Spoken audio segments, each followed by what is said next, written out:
Brigitte. Allô, Alain, ça va bien? Très bien, toi. Oui, Passé une belle semaine? Ben oui, toi? Ah, moi aussi. On travaille, puis c'est le fun, ça bouge, fait que c'est important. Ben c'est super. Bonjour à vous à la Oui, maison. bonjour. Bienvenue à l'éveil au secret de la vie. J'espère que vous apprenez à apprivoiser l'émission. C'est pas évident le sujet qu'on vous parle, hein? Mais on va tenter toujours que les gens comprennent tout ce qu'on vous dit, puis de Oui, c'est vulgariser. ça. On va essayer de vulgariser le plus possible, d'y aller doucement et d'émission en émission, mais on va aborder différents sujets. Puis je crois qu'on essaie de faire quelque chose avec ça. Si jamais il y a des choses, les gens peuvent nous écrire, hein, ils peuvent nous demander, bon, j'ai pas compris telle affaire, on va revenir et on va les expliquer. Oui, c'est ça. Ça, c'est bien important. Si vous ne comprenez pas ce qu'on dit, si vous avez des questions face à l'enseignement que je vais vous transmettre, bien, en fait, vous pouvez appeler à la télécommunautaire. Oui. Bien, pas appeler, mais laisser un message. Oui, même appeler, je peux le prendre en note. OK. Oui. Alors, à l'adresse, je ne sais pas si tu veux la C'est donner tout de suite. tvlito.pascal@globetrotter.net. C'est très facile. Puis avant de débuter l'émission, tu m'avais dit la semaine dernière que tu allais assister à une conférence. Moi, j'étais curieux, je n'ai pas été à la conférence. J'aimerais savoir comment ça s'est passé, Brigitte. Mais en fait, oui, c'était une conférence de Mme Lina Desgagnés Oui. qui nous a parlé. C'est une médium guide de vie. En fait, elle nous a parlé, elle nous a donné son histoire à elle. En fait, comment elle est devenue médium et comment, au tout début, elle ne voulait rien savoir de ça, mais c'était comme quelque chose qu'elle avait en elle. Puis elle refusait vraiment de le développer, son don. Puis ensuite, bien, elle a fini par accepter et développer ça. Et elle nous a raconté son cheminement, ses expériences. Puis ensuite, ce qui est arrivé, c'est qu'elle nous a parlé de la mort, en fait, un petit peu ce que nous, on va aborder aujourd'hui. Ah oui? Et la troisième partie de sa conférence, en fait, c'était les énergies. En fait, elle est entrée en contact avec les énergies. On appelle ça les énergies, mais en fait, pour tout le monde, c'est la même chose si je vous disais des âmes décédées, alors nos proches décédés. OK. Donc, elle rentrait en contact avec certaines personnes et elle transmettait des messages aux gens. C'était vraiment génial. On était à peu près 65 personnes. Quand même. Et c'était bien. Puis, je crois que les gens ont aimé. Les gens ont reçu des beaux messages. Oui. C'était le fun. C'était très émouvant de voir ça. C'était particulier. Ah, ça te voit, hein? Je pense que les gens qui ont assisté vont en parler et si un jour cette Elle dame-là revient. revient, je crois qu'on aura à ce moment-là plus de monde que ça. Mais en fait, je suis très, très heureuse de la conférence. Et cette semaine, on va parler de quel sujet, entre autres? Bien, en fait, cette semaine, on va parler de la réincarnation. C'est-à-dire, on va parler de la mort. On va comprendre que l'après-vie, là, la mort, ça n'existe. C'est rien. C'est pas une fin en pas. soi. Ouais, c'est pas une fin, là. OK? On ne meurt pas. OK. C'est une étape, mais on ne meurt pas. Alors, OK. c'est un peu ce qu'on va aborder aujourd'hui. On va essayer de comprendre ces principes-là en parlant justement de la réincarnation. Et pourquoi la réincarnation?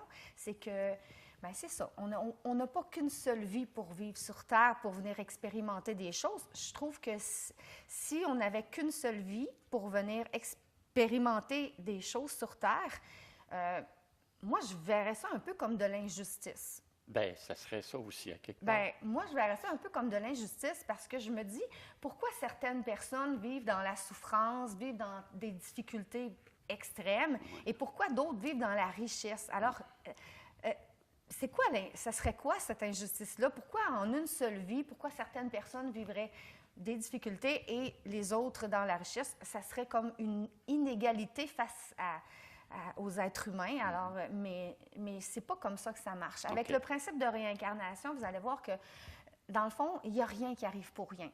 Il n'y a pas d'injustice. Donc, tout ce qui nous arrive nous permet quelque chose, nous permet d'avancer, nous permet d'évoluer. Et c'est un petit peu de ça qu'on va parler. De ça qu'on va parler aujourd'hui. Ah, ça va être très en intéressant. fait, on peut commencer avec...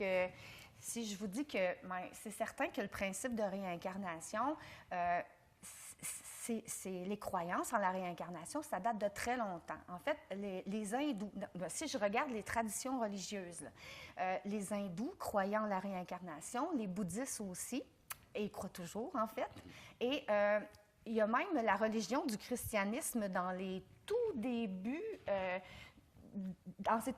OK, l'a accepté, OK, la réincarnation. pendant près de 3 siècles. Mais ensuite, les croyances, c'est-à-dire les dogmes, les doctrines de la religion du christianisme, ont fait en sorte qu'on a tassé la réincarnation et on a décidé que ces principes de croyances-là, on ne voulait plus les avoir. Mais c'est un peu comme ça. En fait, c'est ça. Si je vous dis que, dans le fond, on ne meurt pas, l'âme, dans le fond, qu'est-ce qui meurt? C'est notre corps. C'est le corps qui meurt. C'est notre corps physique. Notre corps physique, c'est un véhicule qui se décompose à la mort, soit on le fait incinérer, soit qu'on l'enterre, mais ça redevient poussière. En fait, c'est de la matière qui redevient poussière. Mais ce qui est toujours vivant et ce qui reste toujours vivant, c'est l'âme. L'âme, elle est éternelle. Okay? L'âme, en fait, c'est une étincelle divine. Une étincelle divine, OK. OK. Oui. En fait, l'âme, c'est une énergie. Une énergie, une étincelle divine, en fait, je pourrais te dire que c'est une énergie. Elle nous vient de la source, OK? Mais le mot « source », on peut lui donner le nom de Dieu, on peut lui donner le nom d'énergie de l'univers, on peut lui donner, dans les grandes traditions religieuses, on lui donnait le nom, comme dans l'islam, on lui donne le nom d'Allah. Dans le bouddhisme, il n'y a pas vraiment de Dieu, alors on parle d'énergie, principe d'énergie. Chez les hindous, on va parler du Brahman, en fait, c'est le nom de leur Dieu qui est l'énergie de l'univers. On a Yahvé chez les Juifs, ainsi de suite. Alors, tous ces noms que les êtres humains ont donnés, en fait, c'est pour exprimer la même source, la même énergie à l'origine de toute chose. OK. Alors, l'âme est une énergie, OK, une énergie qui nous vient de la source et qui décide de venir sur Terre, en fait, pour venir expérimenter la matière. Venir expérimenter de vivre dans un corps. Elle vient prendre l'expérience dans un corps. C'est ça. Elle vient prendre de l'expérience dans un corps. Parce que, et pour une âme, vivre sur Terre, vivre dans une dimension comme celle de la Terre, en fait, c'est pas quelque chose d'agréable pour l'âme. Parce que quand l'âme a un corps, en fait, elle est emprisonnée dans un corps. OK? Elle vient expérimenter, mais c'est le seul moyen de pouvoir toucher à la matière, de vivre dans la matière. Elle fonctionne selon son corps. Elle n'a pas le choix. Là, elle n'a pas le choix. Donc, on vient vivre des choses qu'on vit sur Terre, alors on vient expérimenter toutes sortes d'expériences, entrer en relation avec les gens, développer de l'amour, développer des souffrances, connaître c'est quoi la souffrance, connaître plein de choses, OK? Des connaissances, tout ça. Si tu me permets, on va développer une petite publicité, puis après ça, on revient. Ah, pas de problème. On va être de retour dans à peu près 2 minutes. On est de retour à l'éveil au secret de la vie. Brigitte, tu nous parlais que l'âme avait un corps, puis il fallait vivre avec, on n'avait pas le choix, mais c'est pas juste ça non plus. Mais en fait, comme j'expliquais, OK? Alors, l'âme vient sur Terre pour expérimenter dans la matière, vivre des expériences. On ne vient pas qu'une seule fois, OK? On vient plusieurs fois. On peut expérimenter différentes choses à chaque fois. C'est ça le but. C'est ça le but, hein? En fait, le but du principe de réincarnation, c'est de revenir sur Terre, vivre plusieurs expériences pour acquérir de plus en plus de connaissances, plus en plus d'évolution au niveau de l'amour, en fait. Je pourrais vous expliquer puis vous dire que, dans le fond, ce que l'âme vise en venant sur Terre, c'est l'évolution spirituelle, hein? L'évolution de l'âme, l'évolution morale, l'évolution intellectuelle. Et quand on vient sur Terre, on n'expérimente pas tout en même temps, OK? Alors, on n'expérimente pas tout en même temps. On vient expérimenter une chose précise à la fois, ou peut-être quelques petites choses précises en même temps, mais jamais plein de choses en même temps. Alors, c'est soit qu'on vient travailler, faire une croissance au niveau intellectuel, donc apprendre beaucoup de choses, développer notre intellect, ou faire une croissance sur le plan moral. Alors, venir vivre des expériences qui vont faire évoluer notre sens moral, qui va éveiller la conscience de l'être humain, de l'homme, de l'âme, en fait, sur différentes choses. Donc, sur l'honnêteté, sur l'amour, le partage, l'entraide, sur le respect, sur plein, en fait, des valeurs. Il y a des sous-sujets, mais c'est ça, moi. C'est ça, beaucoup plus de choses particulières. Et c'est ça. Comme je vous disais, on a un corps physique, mais le corps physique, c'est de la matière, ça se décompose, si je reviens à tout ça. on a notre âme, qui, elle, est une énergie, alors une source intelligente, qui, elle, en fait, si elle était laissée libre comme ça, donc qu'est-ce qui se passe, en fait, quand on quitte notre corps? Quand on quitte notre corps. Alors, quand on quitte notre corps, quand on meurt, alors l'âme va quitter le corps physique, OK? Et elle va réfléchir un petit peu à son vécu, à ce qu'elle a vécu. Mais en fait, comment ça fonctionne? C'est que c'est la même chose quand on naît. Hein? C'est la même chose. L'âme, elle, au moment de la naissance, quand la maman fabrique le corps du bébé, c'est de la matière. Alors, l'âme n'est pas dans le corps tout de suite. Non. Elle entre dans le corps seulement au moment de la naissance. Hein? Je ne sais pas si... mais on sait qu'au niveau du crâne, on a ce qu'on appelle une fontanelle. Donc, la fontanelle, c'est un trou qu'on a au-dessus de la tête. Souvent, on dit aux enfants, quand on prend un petit bébé, hey, fais attention, là, il y a un trou au-dessus de sa tête, là, c'est pas formé, c'est pas soudé ensemble, les os sont pas soudés. Et ça se soude à peu près à l'âge de 7 ans, 8 ans, mais de 0 à 5 ans, c'est le plus gros. Alors, l'âme, quand la maman est enceinte et que c'est le moment d'avoir, d'accoucher, l'âme, elle va intégrer le corps à ce moment-là. Et elle l'intègre par la fontanelle, donc par l'entrée au niveau de la tête. Et au moment de la mort, c'est la même chose. Elle quitte par la fontanelle, c'est la même chose, l'âme quitte le corps. Une question? Oui. Est-ce que c'est une âme nouvelle qui vient avec le petit bébé ou ça peut être une âme qui est déjà partie puis qui revient? Alors, c'est ça le principe de la réincarnation, Okay. C'est qu'on ne meurt jamais. Alors, l'âme qui revient, c'est souvent, mais c'est toujours une âme qui a déjà vécu, Okay. qui a déjà expérimenté des choses, qui a déjà un bagage, mais qui vient travailler une nouvelle chose, une nouvelle dimension de son être Okay. sur Terre. Alors, c'est toujours comme ça. Et c'est pour ça aussi qu'on dit que... C'est bien, hein? J'aime ça. C'est pour ça qu'on dit souvent, tu sais, on est surpris souvent de voir des enfants qui... ils ont déjà, sont tout petits et ils ont déjà tel talent en musique, ils ont déjà tel talent en écriture, ils savent des choses. Ils sont très intelligents. Ils sont très intelligents, ils vont connaître par cœur des notes de musique, ils vont savoir déjà jouer du violon ou peu importe. Là, je parle de musique, mais il y a plein d'autres choses. Alors, c'est que l'âme, c'est déjà un acquis pour elle. Parce qu'il faut savoir que tout ce que tu réussis à acquérir sur Terre, en vivant des expériences, ton bagage, tu le gardes. Okay. Tu le gardes, il est toujours avec toi et c'est un acquis que tu as pour l'éternité. Je vais donner un exemple pour bien comprendre. Si je viens sur Terre, OK, je m'incarne, et que moi, avant de venir sur Terre, parce qu'on prépare notre venue sur Terre, donc on a toujours nos guides qui sont là et ils vont nous aider à bien préparer notre incarnation. L'incarnation, c'est le moment où on vient vivre dans un corps.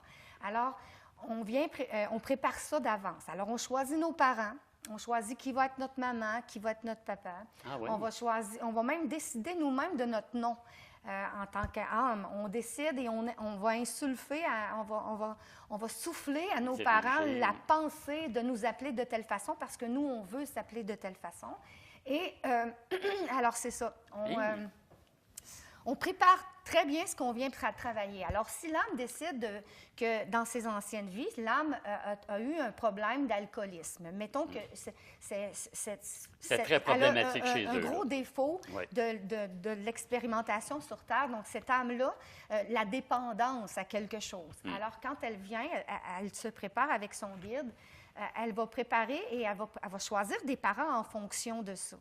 Elle va choisir des parents qui, héréditairement, ont déjà des problèmes d'alcoolisme, des problèmes comme ça, de façon à recevoir le bagage génétique de ces parents-là pour venir expérimenter, elle aussi, dans la matière, cette problématique-là. Parce que c'est ce qu'elle veut réussir à se débarrasser de cette faiblesse en elle. Elle ne veut pas redevenir alcoolique, au contraire, elle veut évoluer là-dedans. C'est ça. Alors là, elle va venir vivre une expérience sur Terre où elle va être confrontée à l'alcoolisme ou elle va être confrontée à cette dépendance-là.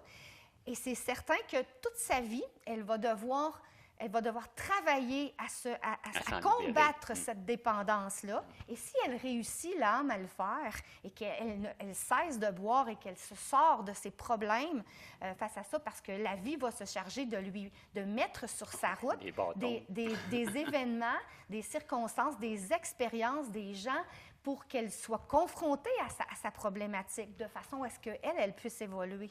Donc, ce qui va arriver, c'est que si elle réussit puis elle finit par acquérir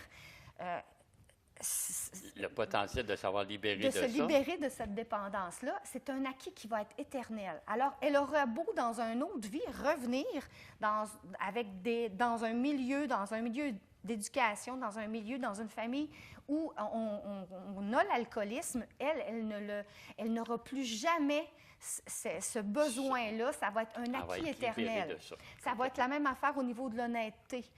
Si on vient sur Terre travailler l'honnêteté, alors on va être notre éducation. On aura beau, si on réussit à l'acquérir en tant qu'âme, c'est un acquis éternel. On aura beau venir au monde dans une autre vie, avec des parents qui sont malhonnêtes, vivent dans un milieu malhonnête.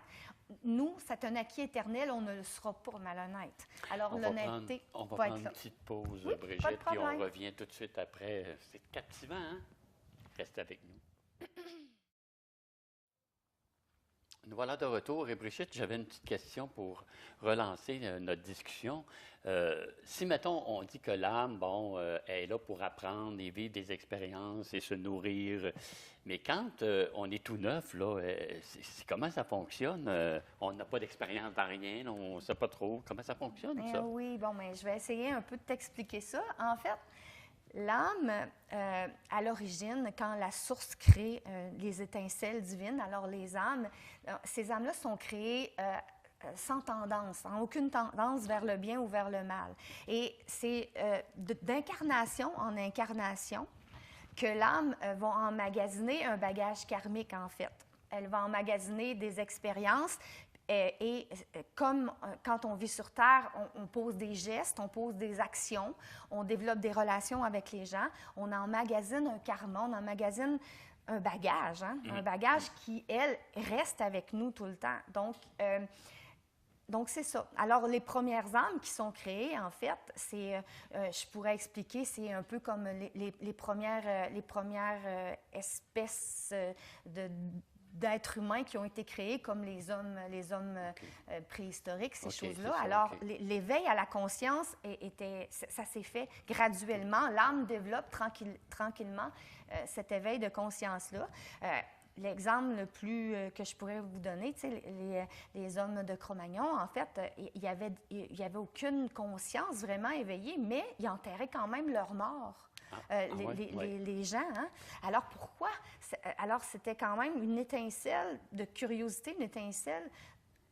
Ils voulaient une étincelle de conscience. Et de vie en vie, mais c'est ça, on emmagasine et on fait des expériences nouvelles et qui fait en sorte qu'on retient tout notre bagage karmique est là en nous. Et justement, il faut travailler sur ça parce que, en fait, tout ce qu'on accomplit sur Terre, que ce soit bien ou que ce soit désagréable pour certaines personnes, même mal. Il y a toujours des conséquences à ça. Alors, c'est ce qu'on appelle un peu la loi du karma. Hein? La loi du karma, c'est les bonnes actions entraînent des destinées agréables, des mauvaises actions entraînent des destinées désagréables. Mais je parle de destinée, mais en fait, c'est dans le principe de réincarnation. En fait, ça peut être des choses qui se règlent ou qui se font de notre vie, la même vie, en fait, mais ça peut être d'une autre vie. Dans la même vie, tu peux régler des choses. Tu peux régler si tu n'en prends conscience, mais des fois, tu ne prends pas conscience du mal que tu peux faire à quelqu'un ou des fois même des bonnes choses que tu fais aux autres. Mais ça, c'est un acquis, que ce soit positif ou négatif. Tout ce qu'on fait nous reste et on doit le travailler. En fait, on vit avec. Alors, quand l'âme quitte le corps, on part avec notre bagage et là, on fait un cheminement, on fait un bilan de l'expérience d'incarnation qu'on est venu vivre avec nos guides. Et là, on voit si on a atteint l'objectif qu'on s'était fixé avant l'incarnation avec nos guides. Parce que c'est certain que quand on s'incarne dans le corps, on oublie, hein? On oublie, on ne se souvient pas parce que la matière, le corps physique, c'est une matière qui est dense, qui est lourde, et l'esprit, elle est beaucoup plus légère. Alors, elle est en prison quand elle vient sur Terre. Puis, elle oublie un peu ce qu'elle a préparé. On peut s'en souvenir un petit peu à force de vivre des expériences et à force d'être attentif, d'éveiller sa conscience aux certaines choses. On peut se rappeler de ce qu'on a vécu, de ce qu'on était ou de ce qu'on vient travailler. C'est ça, Parce que, oui, j'ai déjà passé par là, me semble. Ça me dit quelque chose. ben C'est oui, ça, là. c'est ça. Mais tu sais aussi, Alain, si tu vis ta vie là, et souvent, des fois, tu vas rencontrer des gens, tu vas vivre des souffrances, tu vas vivre des situations difficiles. Et là, à un moment donné, tu réalises que peu importe, même si tu changes de milieu, tu changes d'endroit, tu as quelque chose à régler, c'est toujours la même problématique qui revient. C'est comme une roue qui tourne, un même pattern qui revient. Il faut prendre conscience que, mais qu'est-ce que j'ai à comprendre là-dedans? Oui. Alors, c'est probablement quelque chose que j'ai à travailler en tant qu'âme. C'est pas fini. Et le jour où je vais l'avoir compris et que je vais me débarrasser de ces mauvaises habitudes-là, je vais avancer, je vais monter d'un palier. Et là, je vais travailler autre chose. Et ça va être un acquis. Alors, c'est ça, il faut vraiment être conscient de ce qu'on vit, être conscient de tout ce qui nous entoure, parce que ça a toujours une conséquence sur notre vie à nous, sur notre âme à nous. Hein? Donc, c'est un peu ça. Si on peut être assez éveillé des fois pour prendre conscience que des choses qui nous arrivent, ben ça nous est destiné, puis là, c'est parce que c'est pas fini, il faut régler ça. Bien, c'est plate, des fois, on passe notre temps à mettre la faute sur les autres. Oui, hein? Ah, ben oui, mais c'est à cause de cette personne-là, elle a fait ça, elle a fait ci. Mais il faut toujours comprendre que si ça nous arrive dans notre vie, c'est qu'on a quelque chose à comprendre dans ça, on a quelque chose ben c'est ça, à comprendre. Puis éventuellement régler pour régler d'autres choses. C'est ça. Et c'est pas jamais la faute des autres. Non. Les autres sont mis sur notre route pour de nous façon... confronter. Oui, c'est comme un miroir. Ouais. Alors, ils sont mis sur notre route pour justement nous confronter et faire en sorte qu'on réalise ce qu'on a à travailler. Alors, si moi, je rencontre quelqu'un où une situation se passe et que ça fait monter en moi beaucoup de colère, si ça fait monter beaucoup de colère, c'est parce que ça vient éveiller une blessure que j'ai à l'intérieur de moi. Hein? Si cette blessure-là que j'ai à l'intérieur de moi, je la guéris parce que j'en prends conscience et que je dis, c'est assez, c'est à moi à la gérer, à la régler. Que ce soit une blessure qui m'a été causée par un autre événement, que ce soit... Des fois, on n'en est même pas conscient parce que ça peut venir d'une vie passée, la blessure. Mais il faut être conscient que ça vient de nous. Et quand on comprend ça, et là, on va travailler sur nous, alors là, peu importe les situations qui vont nous en arriver dans notre vie, on va agir en ça, conséquence pour régler ça. J'aurais pu cette colère-là face à l'événement, à un événement, peu importe qui me le fait, quelle est la personne qui me le fait vivre. Parce que moi, je vais avoir guéri à l'intérieur de moi cette blessure-là. Mais c'est comme ça. Mais c'est pas évident pour tout le monde. Hein? C'est pas évident pour personne. C'est vraiment un travail sur soi. Mais la vie, ça sert à ça. OK? C'est pas d'accumuler des biens, d'accumuler ci, d'accumuler ça. Oui, c'est correct, ça fait partie de la vie sur Terre, mais... c'est pas juste ça. C'est pas juste ça. Alors, tantôt, quand je vous parlais d'inégalité face à la richesse, face à la pauvreté, face à la souffrance, il n'y a rien de ce qui nous arrive ou de ce qu'on vit et qui est mis sur notre route, dans nos expériences, dans nos cheminements de vie, qui n'est pas là pour nous faire évoluer. OK? Et chaque âme, il va à son rythme. Il va à sa façon, à sa manière. Si une âme a décidé de pas comprendre, de pas évoluer, de prendre son temps, ben c'est ça. Elle va peut-être prendre du temps à se réincarner dans plusieurs fois puis avoir réglé ça encore dans plusieurs vies. Ça va prendre plusieurs vies avant de le vivre, avant de le comprendre. Mais en fait, un jour, elle va finir par comprendre. OK? Et ce qu'il faut comprendre aussi dans le principe de réincarnation, c'est que, mais quand on meurt, là, on reste ce qu'on est. OK? Notre âme, comme je vous disais, le corps, il disparaît, mais l'âme, elle reste ce qu'elle est. Alors, ce que tu as vécu au niveau de l'amour, au niveau des sentiments, avec les gens, avec toute la haine, avec tout ce que tu peux avoir vécu, OK, avec les gens au niveau de ton cœur et au niveau de et toute la connaissance que tu as acquis au niveau intellectuel, c'est des acquis éternels. Alors, il s'est emmagasiné en ton âme. OK. Dans une enveloppe particulière, parce que l'âme n'est pas laissée une énergie, alors elle a besoin d'une enveloppe particulière pour garder tout ça. Corps, là, mais non, mais ça ressemble, c'est un peu la forme d'un corps. Et c'est ça. Tu gardes tes acquis et si tu as des choses encore à régler, bien, ça reste là. Et plus que tu as acquis de belles choses, plus que tu développes l'amour en toi, plus que tu développes la bonté en toi, à travers les êtres humains et les expériences que tu vis, plus que ton âme devient lumineuse. Ah. Alors, le principe de la luminosité des âmes lumineuses et des âmes qui sont un peu grises et plus jeunes et moins évoluées, bien, elle est là.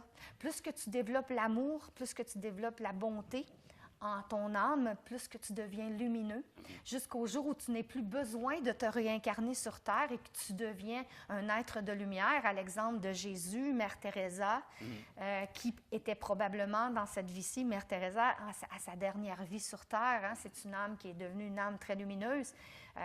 On pourrait parler de Jésus, de Bouddha, Siddhartha Gautama, qui est un prophète, Mahomet, ainsi de suite.